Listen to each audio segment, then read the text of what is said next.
আপনি কি জানেন পৃথিবীর বুকে এমন একটি স্থান রয়েছে যেটিকে অনেকেই মহাপ্রলয় বা কিয়ামতের সবচেয়ে বড় আলামত মাসিয়াত দাজ্জালের গোপন আস্তানা বলে মনে করেন? হ্যাঁ, আমি কথা বলছি আটলান্টিক মহাসাগরের সেই কুখ্যাত বারমুডা ট্রায়াঙ্গেল নিয়ে।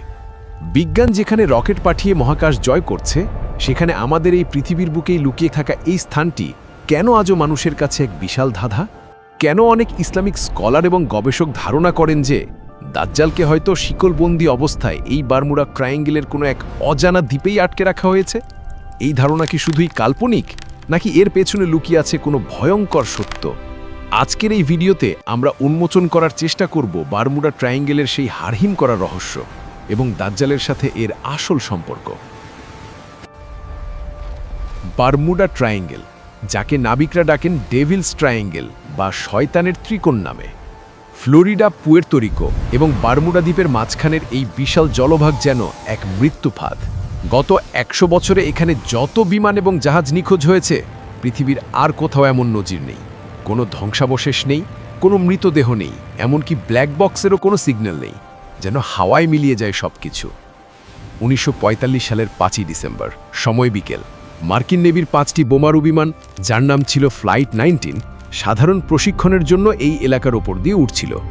আবহাওয়া ছিল চমৎকার, কিন্তু হঠাৎ দলনেতা লেফটেন্যান্ট চার্লস টেইলরের কণ্ঠে চরম আতঙ্ক শোনা গেল। কন্ট্রোল রুমে ভেসে এলো তার শেষ বার্তা: আমরা জানি না আমরা কোথায় আছি। সমুদ্রের পানিকে অন্যরকম দেখাচ্ছে, সাদা ঘোলাটে গরু সবুজ। আমাদের কম্পাস কাজ করছে না, মনে হচ্ছে আমরা অন্য কোনো জগতে প্রবেশ করছি। এরপর সব শেষ। সেই ৫টি বিমান আর ১৪ জন পাইলটকে উদ্ধারের জন্য পাঠানো হলো আরেকটি বিশাল মেরিন সি প্লেন। কিন্তু অবাক করা বিষয়, উদ্ধারকারী সেই বিমানটিও আর ফিরে আসেনি। ১৩ জন উদ্ধারকারী সহ সেটিও অদৃশ্য হয়ে গেল, যেন আকাশ আর সমুদ্র তাদের গিলে ফেলেছে। এখন প্রশ্ন হলো, এই রহস্যময় নিখোঁজ হওয়ার সাথে দাজ্জালের সম্পর্ক কি? কেন মানুষ বিশ্বাস করে যে দাজ্জাল এখানেই আছে? এই প্রশ্নের উত্তর খুঁজতে আমাদের ফিরে যেতে হবে ১৪০০ বছর আগের মদিনায়। সহিহ মুসলিম শরীফের একটি দীর্ঘ হাদিস, যা তামিমদারি হাদিস নামে পরিচিত, সেখানে এর অবিশ্বাস্য ইঙ্গিত পাওয়া যায়। সাহাবী তামিমদারি রাদিয়াল্লাহু আনহু ইসলাম গ্রহণের আগে একবার সমুদ্র ভ্রমণে গিয়ে ভয়ঙ্কর ঝড়ের কবলে পড়েন। দীর্ঘ ১ মাস সমুদ্রের ঢেউ তাদের ভাসিয়ে নিয়ে যায় অজানা এক দ্বীপে। দ্বীপে নেমে তারা প্রথমে দেখা পান এক অদ্ভুত লোমুশ প্রাণীর, যার নাম ছিল জাসসাসা বা সংবাদ সংগ্রহকারিণী। সেই প্রাণীটি তাদের নিয়ে যায় দ্বীপের ভেতরের এক অন্ধকার গুহায়। সেখানে তামিমদারি রাদিয়াল্লাহু আনহু যা দেখলেন তা কোনো মানুষের কল্পনারও বাইরে। বিশাল দেহী এক মানবাকৃতির দানব, যার হাত পা এবং ঘাড় লোহার মজবুত শিকল দিয়ে এমনভাবে বাঁধা ছিল যে সে নড়াচড়া করতে পারছিল না। সেই বন্দী ব্যক্তি তামিমদারির কাছে নবীজি সাল্লাল্লাহু আলাইহি ওয়াসাল্লামের আগমন সম্পর্কে জানতে চায়। সে খুব আগ্রহ নিয়ে জানতে চায় ফিলিস্তিনের বাইশান খেজুর বাগান এবং তাবারিয়ার হ্রদের পানি শুকিয়ে যাচ্ছে কিনা। অবশেষে সে নিজের পরিচয় দিয়ে বলে, আমি দাজ্জাল এবং শীঘ্রই আমাকে মুক্ত করে দেওয়া হবে। তখন আমি মক্কা ও মদিনা ছাড়া সারা পৃথিবী চষে বেড়াবো। এই ঘটনা শোনার পর নবীজি সাল্লাল্লাহু আলাইহি ওয়াসাল্লাম সাহাবীদের বলেছিলেন, তামিমদারি যা দেখেছে তা সত্য। দাজ্জাল পূর্বে অথবা পশ্চিমে কোনো সাগরের দ্বীপে বন্দী আছে। আধুনিক যুগের অনেক গবেষক এই হাদিসের সাথে বারমুডা ট্রায়াঙ্গেলকে মিলাতে চান। তাদের যুক্তি হলো, বারমুডা ট্রায়াঙ্গেলের যে অস্বাভাবিক চৌম্বক ক্ষেত্র, যা কম্পাস ও রেডারকে অকেজো করে দেয়, তা সাধারণ কোনো ভৌগোলিক ঘটনা হতে পারে না।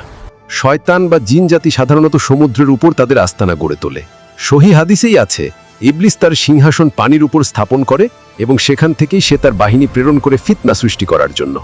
গবেষকদের একটা দল মনে করেন, দাজ্জালকে যেখানে বন্দী করে রাখা হয়েছে, সেই দ্বীপটিকে আল্লাহ তাআলা মানুষের চোখের আড়ালে রাখার জন্য সেখানে এমন এক এনার্জি বা শক্তির বলয় তৈরি করে রেখেছেন, যা ভেদ করে মানুষ সেখানে পৌঁছাতে পারে না।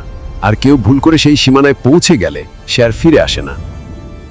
বারমুডা ট্রায়াঙ্গেলের রহস্যময়তা, সেখানে ইলেকট্রনিক যন্ত্রপাতির অচল হয়ে যাওয়া, এসবই কি তবে দাজ্জালের সেই গোপন কারাগারের নিরাপত্তা ব্যবস্থা?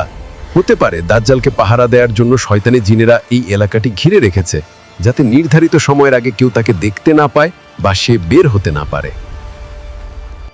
অবশ্যই আমাদের অন্ধবিশ্বাস থেকে সাবধান থাকতে হবে। ভৌগোলিকভাবে মদিনা থেকে বারমুডা ট্রায়াঙ্গেল পশ্চিমে অবস্থিত। হাদিসের কিছু বর্ণনায় পূর্ব দিকের সাগরের কথা বলা হয়েছে, আবার কিছু বর্ণনায় নবীজি সাল্লাল্লাহু আলাইহি সাল্লাম দিক নির্দিষ্ট করে বলেননি। বিজ্ঞানীদের মতে সমুদ্রের নিচে জমে থাকা মিথেন গ্যাসের বিস্ফোরণ বা রোগ ওয়েভ বা দানবীয় ঢেউয়ের কারণে এখানে দুর্ঘটনা ঘটতে পারে।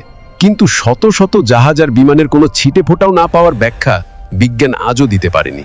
তাই রহস্য থেকেই যায়, দাজ্জাল বারমুডা ট্রায়াঙ্গেলেই আছে, নাকি প্রশান্ত মহাসাগরের ড্রাগন ট্রায়াঙ্গেলে, নাকি অন্য কোনো অজানো দ্বীপে, তা নিশ্চিত করে বলার অধিকার কারণেই একমাত্র আল্লাহ সুবহানাহু ওয়া তাআলা ভালো জানেন।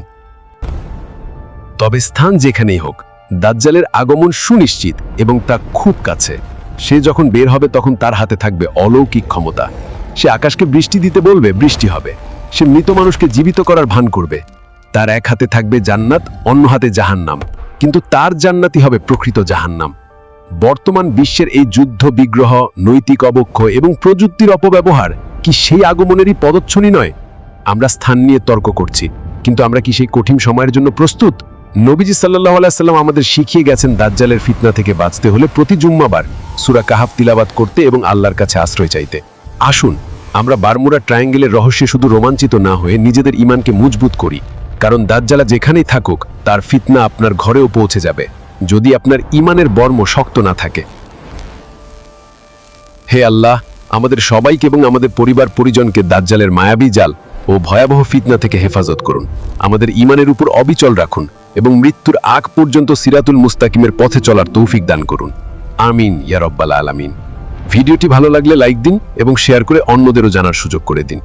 রহস্য, বিজ্ঞান এবং ইসলামের সত্য সন্ধানে আমাদের চ্যানেলের সাথেই থাকুন এবং এখনই সাবস্ক্রাইব করুন। দেখা হবে পরবর্তী ভিডিওতে।